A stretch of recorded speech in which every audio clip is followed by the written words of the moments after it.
Hello guys, welcome back to our channel.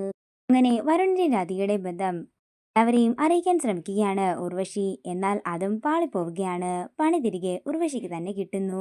പിന്നീട് കാണിക്കുന്നത് സുകുമാരിയമ്മ മംഗലത്തേക്ക് എത്തുന്നതാണ്. ശിവനാരായണനും യശോദയും എന്തുകൊണ്ടും പ്രിയങ്കയ്ക്കെതിരായി നിൽക്കുന്നത് കൊണ്ട് തന്നെ അവരുടെ ആവശ്യമാണ് പ്രിയങ്കയെ ഇപ്പോ ജയിലിൽ നിന്നും ഇറക്കുക എന്നുള്ളത്.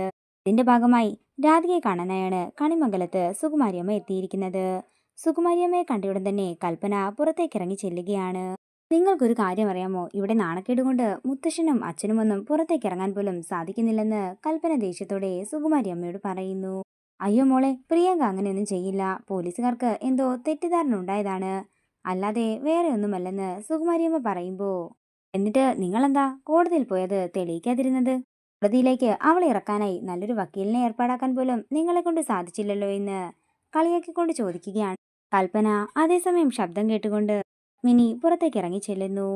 പിന്നീട് കാണിക്കുന്നത് കോടതിയാണ്. അങ്ങനെ പ്രിയങ്കയ്ക്ക് വേണ്ടി ഒരു വക്കീലിനെ ഏർപ്പാടാക്കിയിരിക്കുകയാണ്. പ്രിയങ്കയുടെ വക്കീല് പ്രിയങ്കയോട് ചോദിക്കുകയാണ്, പ്രിയങ്ക ഇവർക്ക് പണം കൊടുക്കുന്ന വിവരം മറ്റാർക്കെങ്കിലും അറിയാമായിരുന്നോ?